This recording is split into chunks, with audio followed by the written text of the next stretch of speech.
कल कहाँ तक पढ़ा था? ठीक।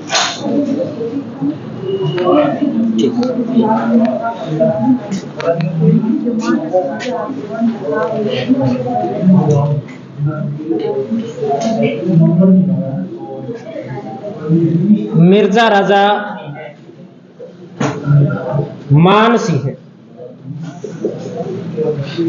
पिछली क्लास में अपने मिर्जा राजा मान सिंह के बारे में पढ़ रहे थे और मान सिंह के बारे में हमने बहुत कुछ पढ़ लिया था। एक बार रिपीट कर लेते हैं कि हमने शुरू किया था जन्म से।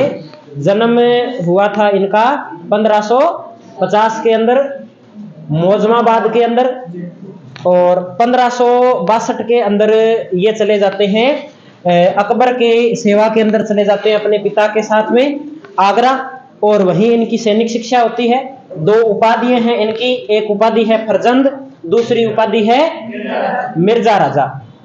सैनिक अभियान के रूप में अपने बात करें तो पहला जो सैनिक अभियान रहता है वो सैनिक अभियान रहता है रणथंबोर के अंदर 1569 के अंदर। उसके बाद में सरनाल अभियान 1572, उसके बाद में डूंगरपुर विजय आस्करण को पराजित करते हैं, और ये सेनापति के रूप में इनका पहला सैनिक अभियान रहता है। इसके बाद में हमने जो आगे बात की कि इसके बाद में ये कहां जाते हैं, 1573 के अंदर ही महाराणा प्रताप से मुलाकात करते हैं शिष्टमंडल के रूप में। 2 बातें मिलती है। एक बात मिलती है अबुल फजल के अनुसार कि अबुल फजल के अनुसार महाराणा प्रताप और मान सिंह की मुलाकात कहां होती है, गोगुंदा में होती है। लेकिन कर्नल जेम्स टोड कहते हैं कि इनकी मुलाकात उदय सागर झील के किनारे उदयपुर में होती है, और जहां महाराणा प्रताप है वो मान सिंह के साथ में खाना नहीं खाते, इसलिए मान सिंह नाराज होकर आगरा चले जाते हैं। और बाद में इनकी जो आगे मुलाकात होती है वो मुलाकात होती है 1576 के अंदर हल्दी घाटी के युद्ध में। और इस युद्ध के अंदर अपने बात करें तो युद्ध है वो अनिर्णायक रहता है, और कुल मिलाकर एक बात करें तो ये कि युद्ध में अकबर को अपने उद्देश्यों की पूर्ति नहीं होती है। अब अकबर को अपने उद्देश्यों की पूर्ति नहीं होती है, इसलिए मान सिंह से अकबर है वो नाराज हो जाता है, और इसका अपने बात करें कि जो मनसब होता है वो छीन लेता है, और जो घोड़े हैं उन घोड़ों को शाही दाग से क्या कर दिया जाता है, मुक्त कर दिया जाता है। 1580 के अंदर इसको अपने मान सिंह की बात करें तो मान सिंह को काबुल का, अपने काबुल का नहीं मुल्तान का हाकिम नियुक्त किया जाता है, और 1580 के अंदर ये एक सैनिक अभियान के रूप में जाता है काबुल की ओर, जहां मिर्जा हाकिम के सेनापति सादरमन को क्या कर देता है, पराजित कर देता है। और यहां पर 5 जनजातीय कबीले हैं उनको पराजित करता है, और उनको पराजित करने के उपलक्ष्य में आमेर राज्य का झंडा है वो 5 रंग का बनवाता है। ये बात अपने को ध्यान में रखनी है। इसके बाद में 1585 के अंदर इसे काबुल का सूबेदार बना दिया जाता है, और 1587 के अंदर इसे बिहार भेज दिया जाता है, और बिहार का जो सूबेदारी है वो दी जाती है। और वहां पर 1587 के अंदर बिहार का एक क्षेत्र पड़ता है गिद्धौर या गिगनौर, उस गिगनौर का शासक था पूर्णमल। इस पूर्णमल को मान सिंह क्या कर देता है, पराजित कर देता है। और 1589 नवंबर के अंदर इसके पिता भगवंत दास की क्या हो जाती है, मृत्यु हो जाती है, और अकबर के द्वारा टिक्का भेजा जाता है, और बिहार के अंदर ही मान सिंह का राज तिलक होता है। और विधिवत जो राज तिलक होता है वो जनवरी 1590 के अंदर होता है आमेर के अंदर। तारीख याद करने की आवश्यकता नहीं है, सीधा याद करेंगे कि विधिवत राज्याभिषेक कहां हुआ, तो आमेर के अंदर। और इसके बाद में ये पुनः चले जाते हैं अपने खड़गपुर की ओर, और खड़गपुर का शासक कौन था, संग्राम सिंह। इस संग्राम सिंह को इन्होंने क्या किया था, पराजित किया था। यहां तक नोट कर लिया था हमने, यहां तक ही किया था, ठीक है। आगे अब बात करते हैं अपने अगली विजय की, अपने बात करते हैं मान सिंह की उड़ीसा विजय। पहले अपने पढ़ते हैं थोड़ी सी बातें और इनको समझ लेते हैं, इसके बाद में इनको नोट कर लेते हैं। पहले बात करते हैं उड़ीसा विजय 1592। देखो यहां पर क्या सिस्टम था। उड़ीसा का शासक था रामचंद्र देव। शासक कौन था यहां का, नोट नहीं करना है, ये शासक कौन था, रामचंद्र देव यहां का शासक था। कहते हैं कि मान सिंह जब उड़ीसा की ओर जाते हैं तब मान सिंह की जो मुलाकात होती है वो किससे होती है? रामचंद्र देव से होती है। रामचंद्र देव की जब मुलाकात होती है तो रामचंद्र देव अकबर की अधीनता स्वीकार करने के लिए क्या हो जाता है? तैयार हो जाता है। लेकिन रामचंद्र देव के एक समस्या थी, समस्या ये थी कि यहां पर दो विद्रोही व्यक्ति थे उड़ीसा के, एक का नाम था नासिर खां और दूसरा कौन था? कचलू खां। कचलू खां मिलेगा या कुछ जगह आपको कतलू खां भी नाम मिल जाएगा, कतलू खां। कहते हैं ये दोनों विद्रोह कर रहे थे उड़ीसा में रामचंद्र देव के खिलाफ। तो ये जो बात है ये रामचंद्र देव है ये मिर्जा राजा मानसिंह को बताते हैं और मानसिंह कहते हैं कि इन दोनों का इलाज है वो मैं अपने आप कर दूंगा, आप क्या करिए, आप तो क्या है सिर्फ अकबर की अधीनता स्वीकार करिए। तो कहते हैं कि जो मिर्जा राजा मानसिंह हैं ये नासिर खां और कचलू खां के विद्रोह का क्या कर देते हैं? दमन कर देते हैं। और रामचंद्र देव है वो अकबर की क्या कर लेता है? अधीनता स्वीकार कर लेता है। और साथ में क्या होता है कि यहां की जो राजकुमारी है इस राजकुमारी का नाम है अक्षा देवी। क्या नाम है? अक्षा देवी। इस अक्षा देवी का जो विवाह का प्रस्ताव है कहते हैं कि वो रखा तो अकबर के लिए जाता है कि अकबर के साथ रामचंद्र देव यहाँ की राजकुमारी का विवाह करना चाहता है, लेकिन अकबर कहते हैं मना कर देते हैं। तब इस अक्षा देवी का विवाह किससे हो जाता है? मिर्जा राजा मानसिंह इससे क्या कर लेते हैं? विवाह कर लेते हैं। ये तो बात हो गई अपने उड़ीसा की। उड़ीसा के अंदर अपने एक मंदिर पड़ता है जगन्नाथ मंदिर, जगन्नाथपुरी का मंदिर बोलते हैं।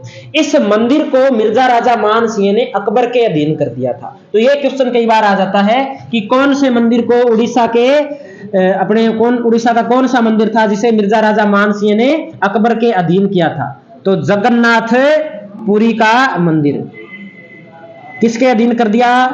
अकबर के अधीन कर दिया। किसने कर दिया? मिर्जा राजा मानसिंह ने कर दिया। एक ये बात इसमें पूछी जा सकती है जो हमें ध्यान में रखनी है।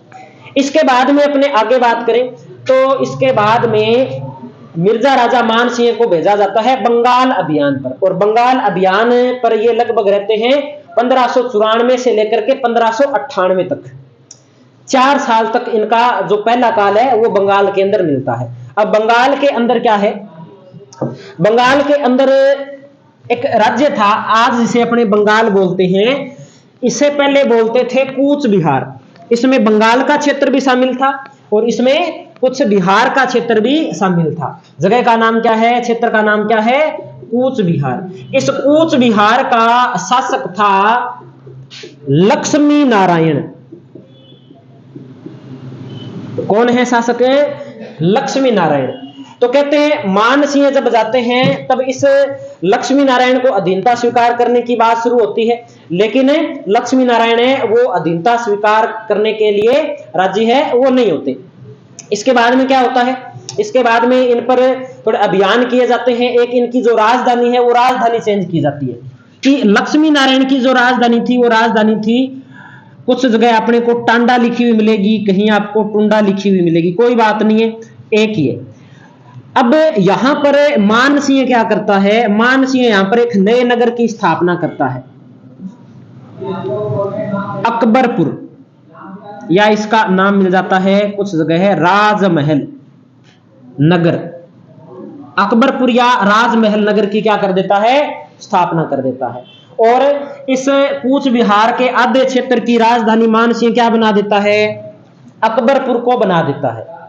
इसके बाद में ये अपने जो लक्ष्मी नारायण है ये लक्ष्मी नारायण मानसिंह के साथ में संधि कर लेता है और अकबर की क्या कर लेता है? अधीनता स्वीकार कर लेता है।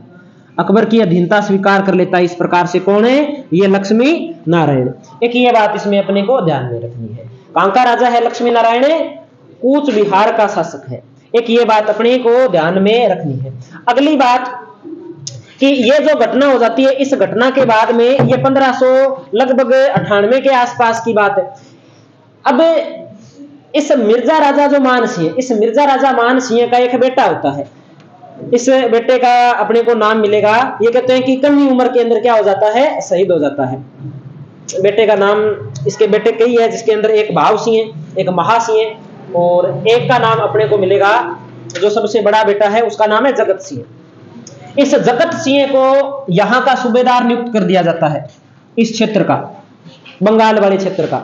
और मिर्जा राजा मान सिंह ये अपने इधर वापस राजस्थान की ओर आ जाता है। तब इसे अकबर क्या करता है, अजमेर के आसपास की सूबेदारी देता है। तो कुछ समय के लिए जो मिर्जा राजा मान सिंह ये अजमेर के आसपास के अंदर सूबेदारी करता है, और उनका जो बेटा है वो अपने बंगाल के अंदर सूबेदार रहता है। लेकिन कहते हैं कि बंगाल के अंदर इनके बेटे जगत सिंह की अचानक क्या हो जाती है, मृत्यु हो जाती है। जब इनके बेटे की मृत्यु हो जाती है तब इनकी पुनः नियुक्ति कहां कर दी जाती है, बंगाल के अंदर कर दी जाती है, पुनः बना दिया जाता है। अब बंगाल के अंदर जाते हैं तो बंगाल के अंदर अब एक ढाका वाला क्षेत्र ही रहता है जीतने के लायक, और कोई क्षेत्र नहीं है जीतने लायक। बाकी लगभग आसपास के क्षेत्रों पे क्या मान सिंह ने वैसे ही अधिकार कर रखा है और अकबर की अधीनता स्वीकार करवा रखी है। तो अब ढाका बोल दो या बोल दो पूर्वी बंगाल, ढाका या पूर्वी बंगाल। ढाका का जो शासक है, ढाका का शासक कौन है, ढाका का शासक है केदार कायत। ढाका का शासक है केदार कायत। ये कहते हैं कि एक हिंदू राजा था।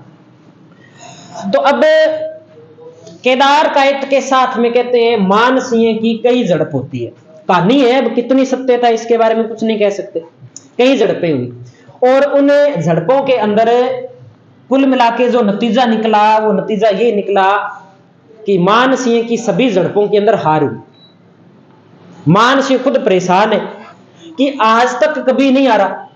हल्दी घाटी की बात अलग है, लेकिन उसके बाद में मैं कभी हारा ही नहीं हूं, तो यहां पर मेरी हार कैसे हो सकती है, क्या कारण है। तो कहते हैं मान सिंह भेष बदल के जाते हैं ढाका में एक साधु के रूप में। आगे जाकर के देखते हैं तो जो ढाका का राजा केदार कायत है वो शिला देवी के मंदिर में क्या करवाता है, पूजा करवा रहा होता है। जैसे ही राजा जी वहां से निकलते हैं, मान सिंह जी पहुंचते हैं पंडित जी के पास में कि पंडित जी बताओ भाई यहाँ पे क्या प्रोग्राम चल रहा है, और मैंने सुना है कि आपके राजा है वो दुश्मन सेना को भगा भगा के मार रहे हैं। तब पंडित जी बोलते हैं कि तो सही तो सुना है आपने, कोई गलत बात नहीं सुनी है, कि जब तक शिला देवी के मंदिर के अंदर जोत जलती रहेगी तब तक केदार कायत को कोई परास्त नहीं कर सकता।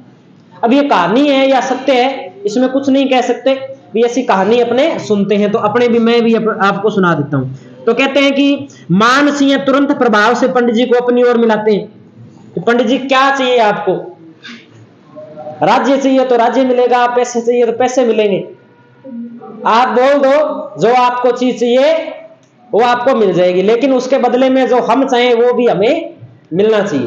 तो पंडित जी कहते हैं लालच में आ जाते हैं, और मान सिंह उनको कह के आते हैं कि अब की बार जब युद्ध हो ना तब इस यहाँ पे जो जोत है इस जोत के अंदर क्या आपको विघ्न उत्पन्न करना है, इसको बंद कर देना है। तो पंडित जी को पैसे मिले हुए, पंडित जी अपना काम समय पर पूरा कर देते हैं, और जैसे पंडित जी अपना काम समय पर पूरा करते हैं वैसे मान सिंह भी अपना काम है वो पूरा कर देता है। मान सिंह कहते हैं केदार कायत को पराजित कर देता है। जैसे ही केदार कायत पराजित होता है तो अपने को पता है कि जब भी हारने के बाद में कोई संधि करता है राजा, तो संधि किसके अपने शर्तों के ऊपर होती है, जीतने वाले की शर्तों के ऊपर हमेशा संधि होती है।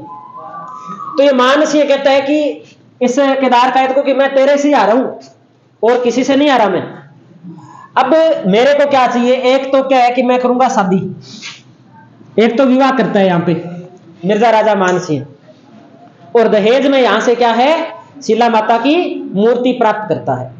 ये दो बातें, विवाह का कोई नहीं पूछते, मूर्ति का अपने से पूछते हैं, तो मूर्ति का अपने नोट कर लेंगे। मूर्ति कौन से स्थान से प्राप्त की, तो यहां पर एक स्थान पड़ता है जसोर। कौन सा स्थान है, जसोर स्थान, या आपको कुछ किताबों के अंदर जस इस प्रकार से मिलेगा,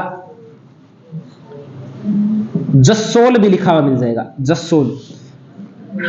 यहां से कौन सी मूर्ति प्राप्त करता है, शिला माता की मूर्ति प्राप्त करता है। और यहां से मूर्ति लेकर के कहां आता है, यहां से मूर्ति लेकर के आता है आमेर, और आमेर दुर्ग के अंदर इस मूर्ति की क्या करवा देता है, स्थापना करवा देता है। और स्थापना करवाने के बाद में शिला माता आमेर के कछवाहा राजवंश की क्या बन जाती है, आराध्य देवी बन जाती है। कुल देवी कौन है, जम्मुआय माता, आराध्य देवी के रूप में इनकी क्या होती है, पूजा होती है।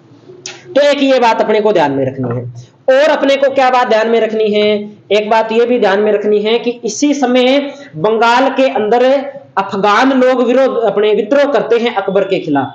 तो उस विद्रोह का दमन भी कौन करता है, मानसिंह करता है। अफगान विद्रोही कौन था, तो नाम था मासूम खां। नाम तो क्या है और कर क्या रहा है, विद्रोह कर रहा है। ये मासूम खां अफगानी है, ये क्या करता है, विद्रोह करता है अकबर के खिलाफ, जिसका दमन कौन कर देता है, मानसिंह। ज्यादा कोई इसमें याद रखने वाली बात नहीं है, सिर्फ एक नाम याद रखेंगे अपने, मासूम खां, जो यहां पे विद्रोह करता है। और अब ये इतनी जीत हो जाती है, इस जीत के बाद में अपने बात करते हैं कि मानसिंह को अकबर वापिस बुला लेता है बंगाल से, आगरा बुला लेता है। और आगरा बुला करके क्या करता है, अब मैंने आपको बताया था कि मानसिंह की एक बहन थी मानबाई, बताया था ना।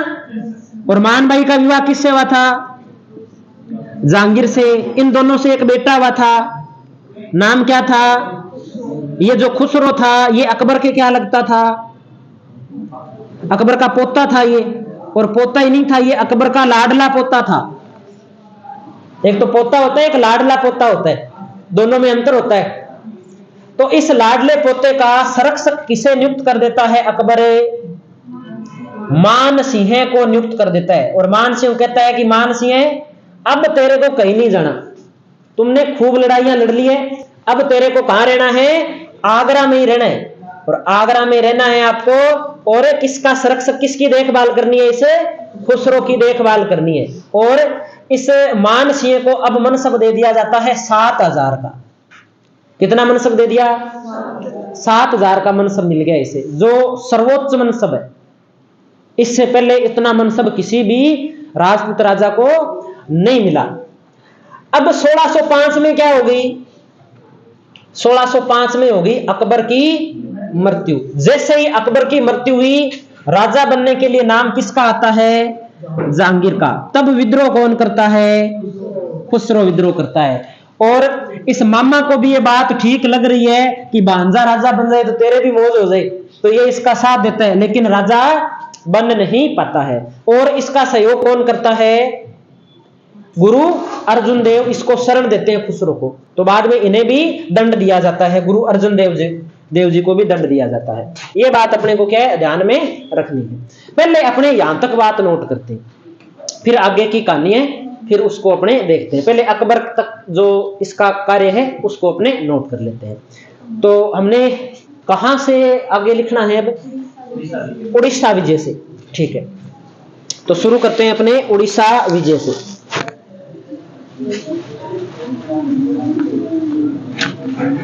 उड़ीसा विजय 1592।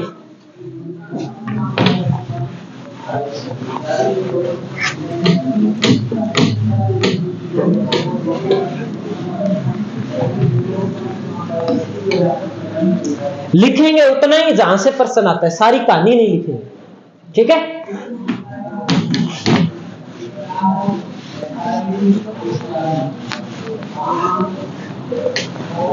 आमेर के इतिहास में अगर इंपॉर्टेंट राजा, कोई पहला इंपॉर्टेंट राजा आता है ना, तो वो मानसिंह है, जिसके बारे में ज्यादा पढ़ना है। फिर अपने को आगे पढ़ना है मिर्जा राजा जय सिंह के बारे में डिटेल से। मिर्जा राजा जय सिंह के बाद में पढ़ना है सवाई जय सिंह के बारे में डिटेल से। सिर्फ ये इतने ही राजा डिटेल से पढ़ने हैं अपने को, बाकी तो नॉर्मल बातें पढ़नी है उनके बारे में, ज्यादा क्वेश्चन इन्हीं से आते हैं। तो लिखिए उड़ीसा विजय। उड़ीसा विजय शासक कौन था, रामचंद्र देव, है ना। तो लिखेंगे शासक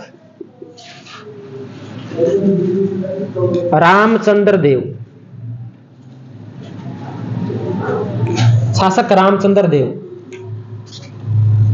इसने क्या की भाई, अकबर की अधीनता स्वीकार की।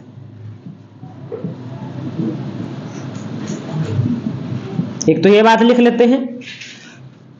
तो यहां की राजकुमारी थी, नाम क्या था, अक्षा देवी का विवाह किससे हुआ, मानसिंह से। और यहां पर मानसिंह ने किसका दमन किया? तो लिख देंगे मानसिंह ने नासिर खां व कचलू खां का दमन किया। और एक बात यहां पे और ध्यान रखनी है कि MRM ने जगन्नाथपुरी मंदिर को अकबर के अधीन किया, बस इतनी बात याद रखनी है।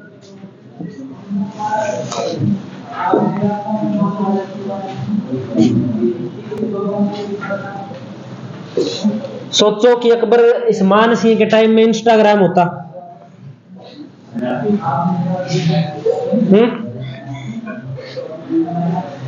तो मेरे को लगता है मानसिंह रील ही बनाता और कुछ नहीं करता, और इसकी रील वैसे फेमस हो जाती, कोई दिक्कत वाली बात नहीं थी। हाँ, हाथी पे बैठ के रील बनाता ये, या फिर ये था ही खुद छोटा हाथी, तो वैसे ही फेमस हो जाता।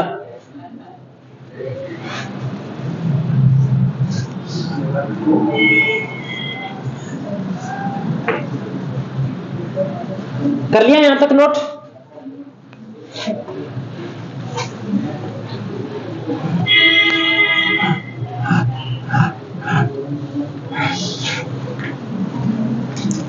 अगला अभियान लिखते हैं बंगाल अभियान।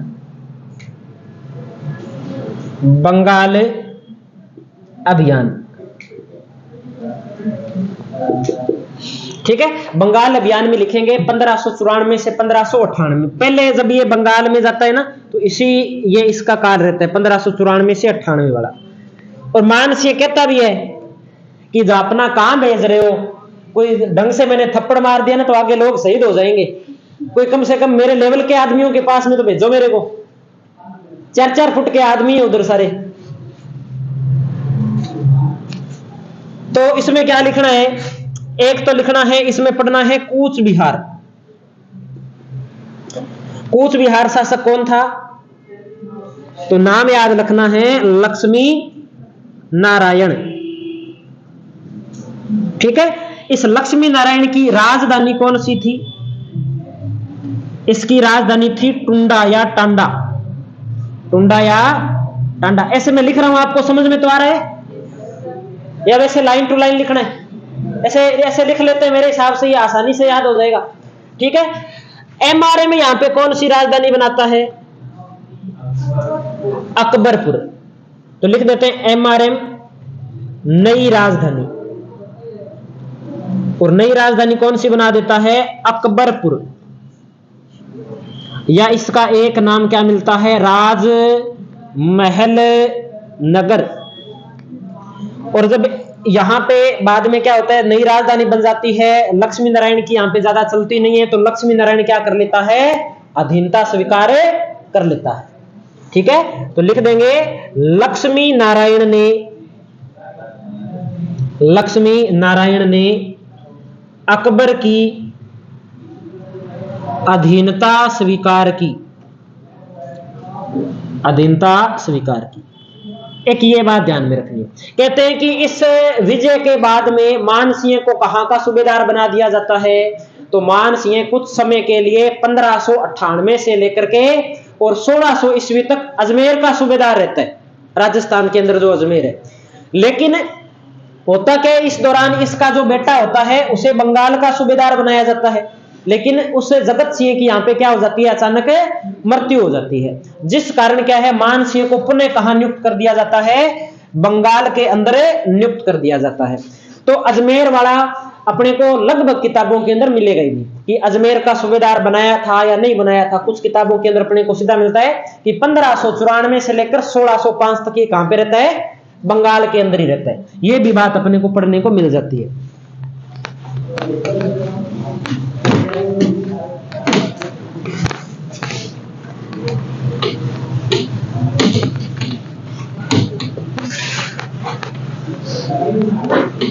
नोट कर लिया ना ये सारा? नहीं किया तो बोलना था आपको। पड़ोसी से संपर्क करो अब, या पड़ोसियों में नहीं लिखा किसी ने तो लिखो 1598 तक बात की थी, 1598 से 1600 अजमेर का सूबेदार या अजमेर की सूबेदारी, अजमेर की सूबेदारी दी किसने दी? अकबर ने। लेकिन कहते हैं 1599 1600 के आसपास बंगाल में इसके बेटे की क्या हो जाती है? मृत्यु हो जाती है। इसलिए 1600 ईस्वी के अंदर इसे पुनः कहां का सूबेदार नियुक्त कर दिया जाता है?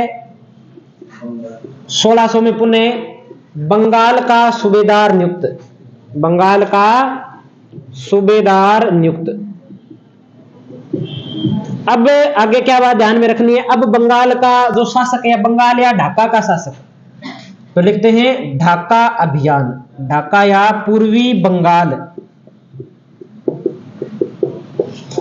अभियान, तो वैसे लिख देते हैं शॉर्टकट। शासक कौन है यहां का? केदार कायत, केदार कायत, ठीक है। तो युद्ध होते हैं, युद्ध के अंदर अपने लिख सकते हैं कि केदार कायत ने किसकी अधीनता स्वीकार की। अब वो नहीं लिखेंगे कि वो पंडित जी के पास में गए और वो कहानी नहीं लिखेंगे। केदार कायत ने अकबर की अधीनता स्वीकार की अधीनता स्वीकार की। स्वीकार किसने करवाई? मान सिंह ने। दूसरी बात इसमें लिख देंगे, मिर्जा राजा मान सिंह ने, एमआरएम ने शिला माता की, शिला माता या शिला देवी की मूर्ति कौन से स्थान से प्राप्त की? जसोल, जसोल या जसोर आपको लिखा हुआ मिलेगा, ये जसोर से प्राप्त की। वह आमेर में मंदिर बनवाया, मंदिर बनवाया। ये बात अपने को ध्यान में रखनी है, ठीक है। और शिला माता अब वर्तमान में क्या है? कछवाहों की, कछवाहों की आराध्य देवी है, आराध्य देवी। ये बात अपने को ध्यान में रखनी है। अब इसके बाद में अपने को बाद में जो ध्यान में रखनी है वो बात ध्यान में रखनी है 1605 की।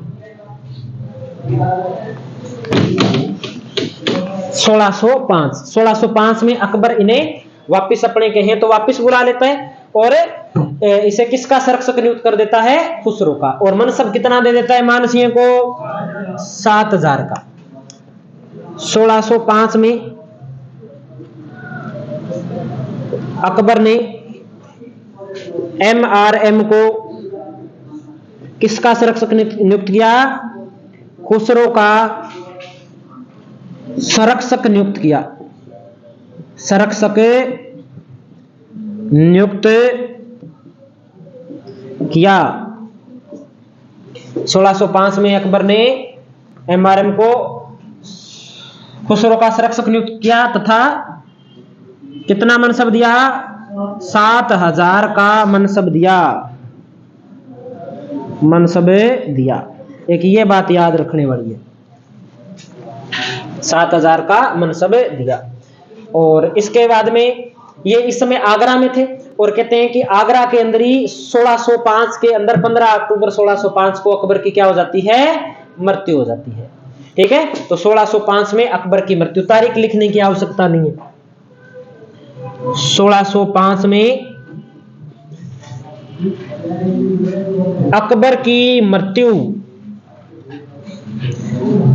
राजा कौन बनेगा आगे? राजा बनेगा जहांगीर। पहले इतना नोट करो, फिर आगे करते हैं।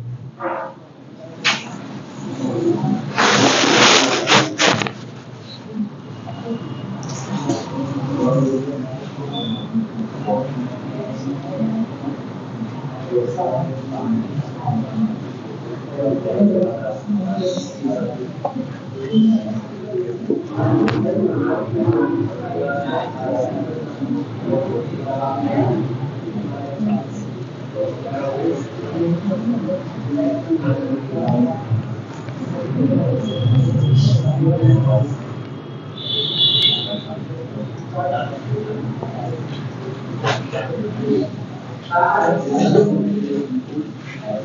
लिया नोट सभी ने?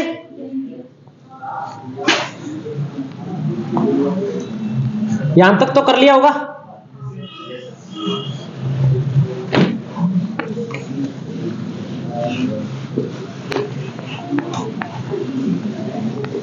लो अब अपनी बात करते हैं आगे। जहांगीर की सेवा में, जहांगीर की सेवा में MRM, ठीक है। जहांगीर की सेवा में कब से कब तक रहा? तो 1605 से 1614 तक। यह बात ध्यान में रखिए। अब जैसे ही जहांगीर राजा बनता है 1605 में, इसका बेटा, जहांगीर का बेटा कौन है? खुसरो। यह खुसरो क्या करता है? विद्रोह करता है। विद्रोह करता है तब इसका साथ कौन देता है? मान सिंह साथ देता है, ठीक है। और खुसरो यहां से जब भागता है तो गुरु अर्जन देव इन्हें क्या देते हैं? शरण देते हैं। तो बाद में आगे चल करके गुरु अर्जन देव को भी क्या है? मृत्युदंड दिया जाता है। और मान सिंह के साथ क्या किया जाता है? तो मान सिंह के साथ में अपने बात करें तो मान सिंह का मनसब कर दिया जाता है 5000। कितना कर दिया जाता है? 5000। और इसे वापिस बंगाल भेज दिया जाता है। कहां भेज दिया जाता है? बंगाल भेज दिया जाता है कि तू बंगाल रहने के लायक ही है, तो इधर रहने के लायक नहीं है। तो कहते हैं जब बंगाल में मान सिंह जाता है तो मान सिंह असफल रहता है। वहां जो भी अभियान होते हैं उन अभियानों के अंदर मान सिंह को असफलता मिलती है, असफल रहता है। देखो असफल रहने का कारण क्या है कि व्यक्ति जब तक मन से कमजोर नहीं होता ना, तब तक वो किसी भी समस्या का सामना कर सकता है। लेकिन अब व्यक्ति मन से कमजोर हो गया, क्योंकि मान सिंह को पता है कि जहांगीर के साथ में मान सिंह की शुरू से ही नहीं बनती थी। और इस घटना के बाद में, इस खुसरो वाली घटना के बाद में तो बिल्कुल ही नहीं बनती है। तो अब इस जहांगीर को खुश करने के लिए मान सिंह क्या करता है? इस मान सिंह का एक बेटा था जगत सिंह। अभी मैंने बताया कि जो बंगाल अभियान के दौरान उसकी अचानक क्या हो गई थी? मृत्यु हो गई। इसकी बेटी थी जगत सिंह की। इस बेटी का विवाह किससे किया जाता है? इस जहांगीर से किया जाता है, ठीक है। भी ठीक है, ये खुश हो जाए तो तेरे को कोई मनसब वापस दोबारा मिल जाए, लेकिन ऐसा नहीं होता है। इसके बाद में अब 1609 से लेकर के 1611 तक दक्षिण भारत के अंदर भेज दिया जाता है इसे, मान सिंह को। और इसका जो सेनापति होता है वो सेनापति अब्दुल रहीम खान ए खाना होता है। अब्दुल रहीम खान ए खाना, यानी कि अब सेनापति मान सिंह नहीं है। मान सिंह पहले बहुत महत्वपूर्ण सेनापति था, अब उसे अब्दुल रहीम खान ए खाना के अंडर में भेजा है मलिक अंबर के विरुद्ध। तो एक बात है कि एक महान सेनापति जिसने इतने युद्ध जीते हों, उसकी सीनियरिटी को नजरअंदाज करते हुए किसी नॉर्मल सेनापति के अधीन भेजते हैं, तो क्या उसका मन मानता है क्या युद्ध करने के लिए? वो मरने वाली बात होती है उसके लिए। तो ये जाता जरूर है, वहीं घूमता रहता है 4-5 साल, और वहीं पर इसकी क्या हो जाती है? मृत्यु हो जाती है। यानी कि इसका जैसा प्रारंभिक जीवन था वैसा सुखद अंतिम जीवन इसका नहीं रहा। और 1614 के अंदर इनकी क्या हो जाती है? अपने मध्य प्रदेश में महाराष्ट्र में एक स्थान पड़ता है इलिचपुर, उस इलिचपुर नामक स्थान पर इनकी क्या हो जाती है? मृत्यु हो जाती है। तो ये बात अपने को थोड़ी सी ध्यान में रखनी है। इसके बाद में इनका और कोई योगदान, कौन से मंदिर बनवाए हैं, क्या उपलब्धियां हैं, कौन से इनके काल में ग्रंथ रचे गए हैं, कौन से महल बनवाए हैं, उनको अपने को क्या है? नोट करना है। तो पहले अपने यहां तक नोट कर लेते हैं। जहांगीर के समय इसका शासनकाल किस प्रकार से रहा। तो लिखते हैं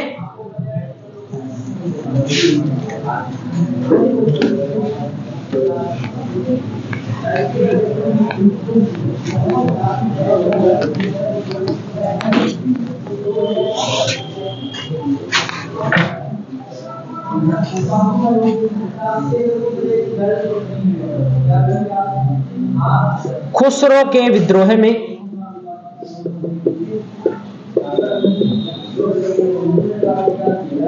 मान सिंह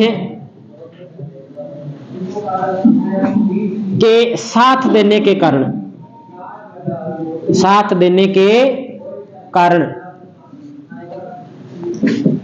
मिर्जा राजा मान सिंह को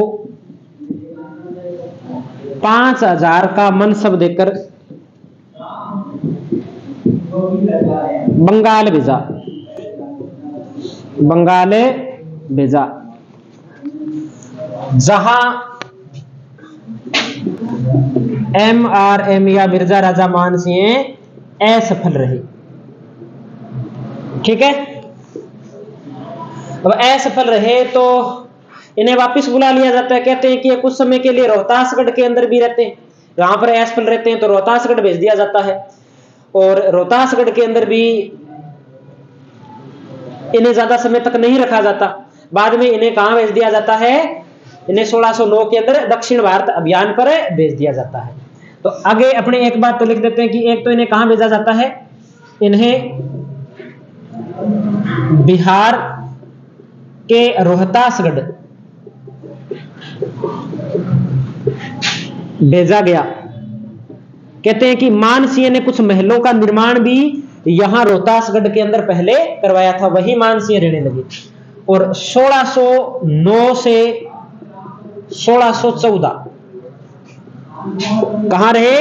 दक्षिण भारत अभियान पर रहे। और दक्षिण भारत अभियान पर किसके नेतृत्व में गए? यहां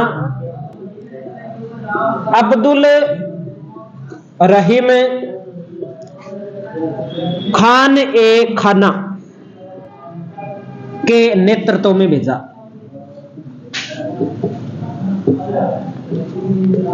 और अंतिम बात अपन लिख देते हैं 1614 में एलिचपुर महाराष्ट्र में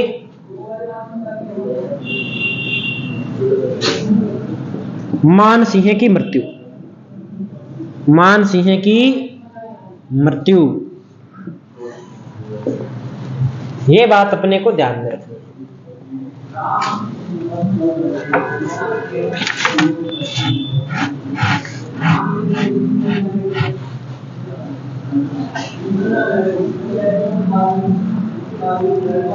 इनकी उपलब्धियां भी महत्वपूर्ण है कि इनके द्वारा अपने कौन कौन से निर्माण कार्य करवाए गए हैं, उनके बारे में भी अपने नोट करते हैं। ये मैं इससे नीचे वाला है ये साफ कर देता हूं।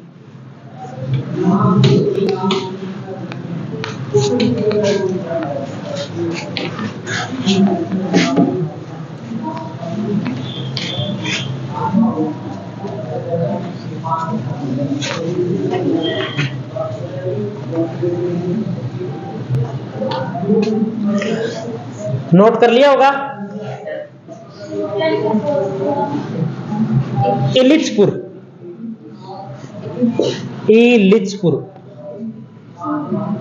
ये च है, इलिचपुर।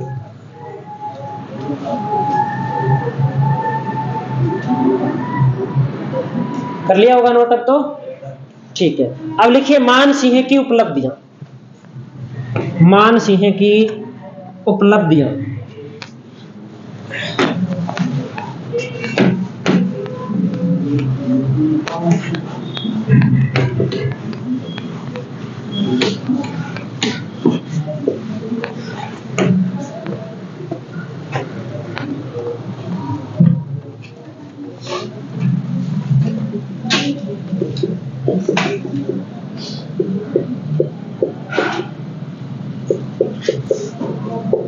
देखो, एक तो इसने रोहतासगढ़, ये पड़ता है बिहार, वह अकबरपुर अकबरपुर, यह है बंगाल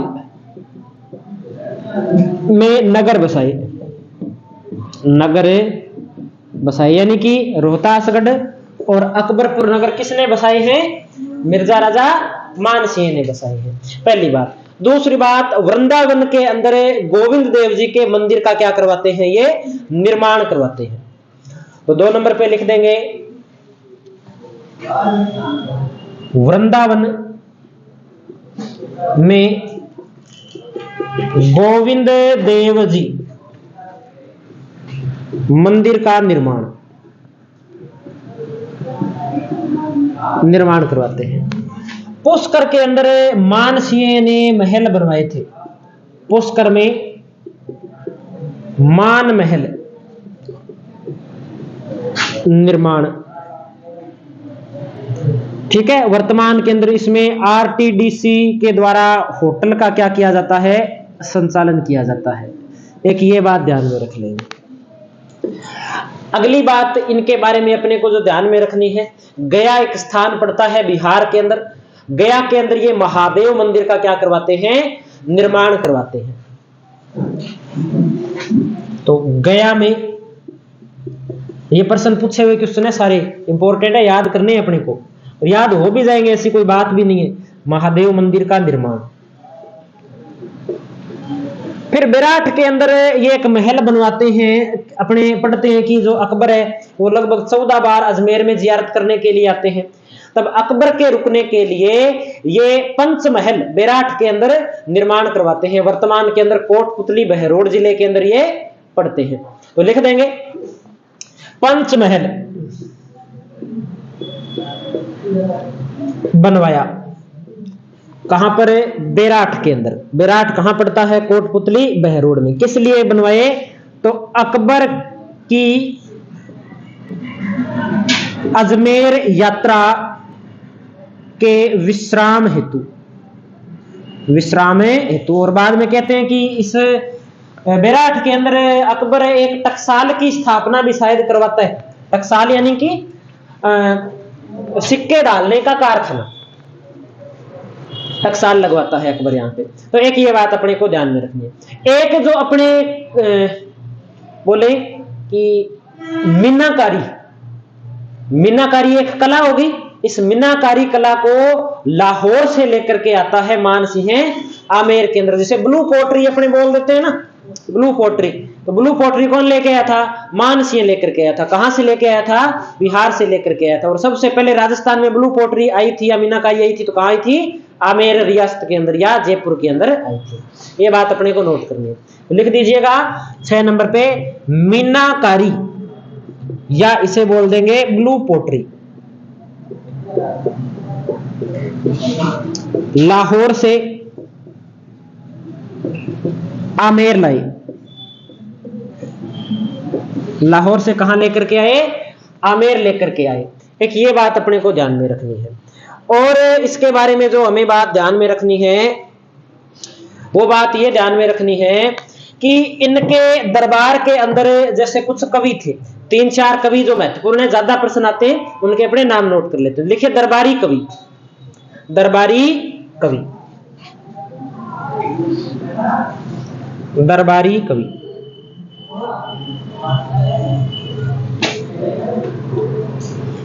दरबारी कवि में आप 1 नंबर पे लिखिए, सबसे पहले लिखिए पुंडरीक विट्ठल, पुंडरीक विट्ठल।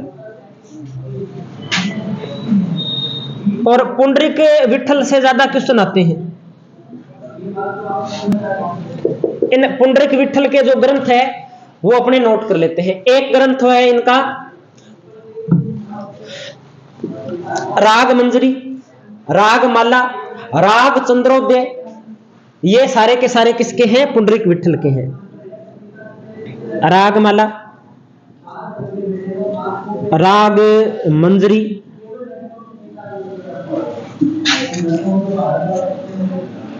राग माला, राग मंजरी, राग चंद्रोदय। और एक नोट कर लीजिए नृत्य निर्णय, नर्तन निर्णय क्या? नूतन तो नहीं है, नर्तन होगा। कौन सी बुक में लिखा होगा? नर्तन निर्णय। चलो देख लेंगे अपने और चेक कर लेंगे।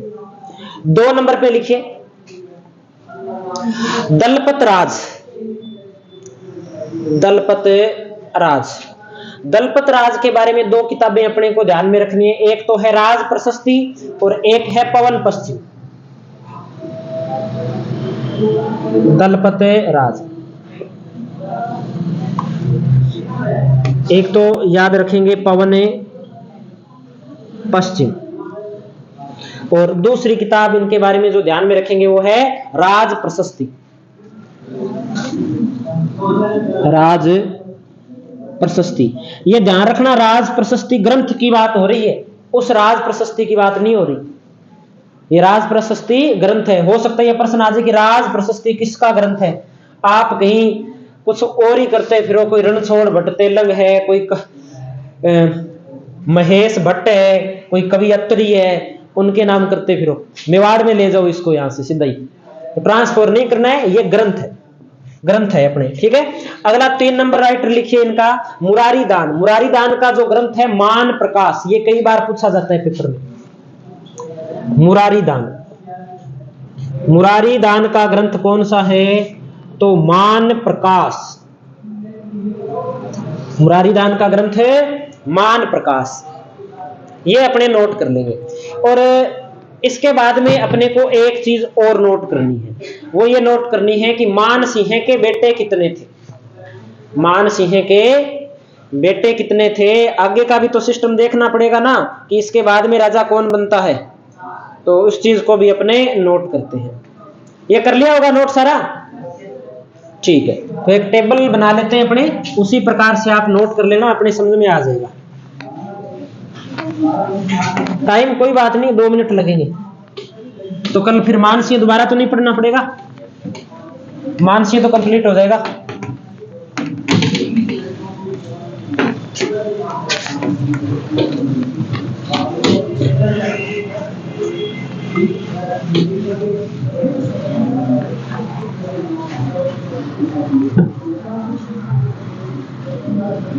MRM के पुत्र, तो भाई इसके 3 बेटे हैं।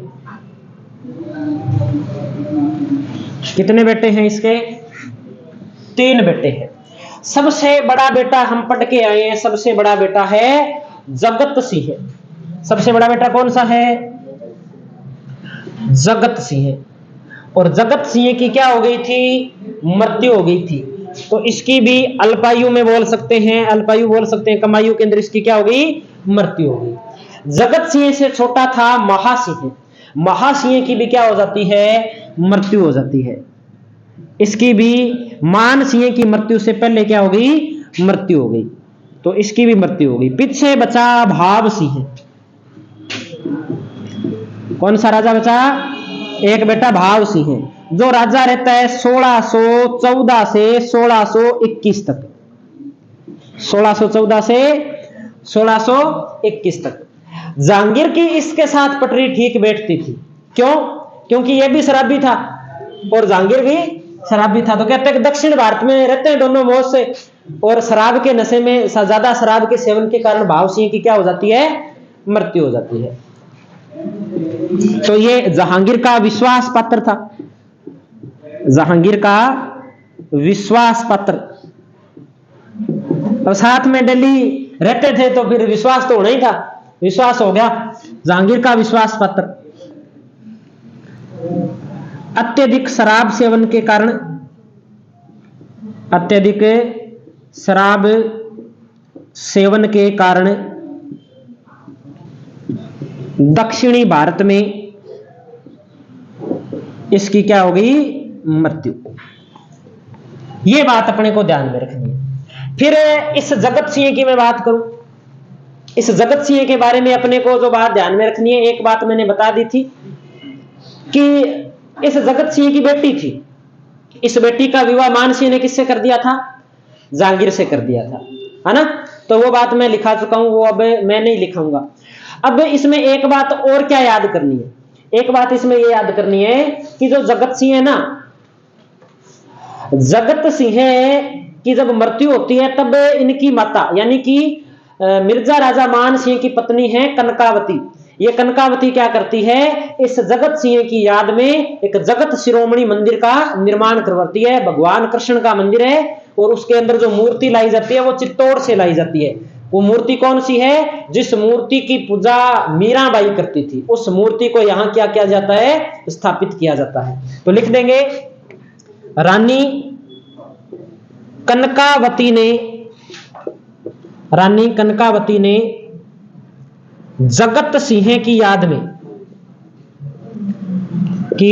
में जगत शिरोमणि मंदिर का निर्माण करवाया। मूर्ति कहां से लाई गई, चित्तौड़ के मीरा मंदिर से, यानी कि जहां पर मीराबाई भगवान कृष्ण की पूजा करते थे उन्हें मीरा मंदिर के नाम से जाना जाने लग गया था। ठीक है, तो जिस मूर्ति की पूजा मीराबाई करती थी वो मूर्ति कहां स्थापित करवा दी गई, यहां स्थापित करवा दी गई। एक ये बात अपने को ध्यान में रखनी है। और क्या बात ध्यान में रखनी है, महासिंह का एक बेटा होता है जय सिंह। इस महासिंह का बेटा कौन होता है, जय सिंह।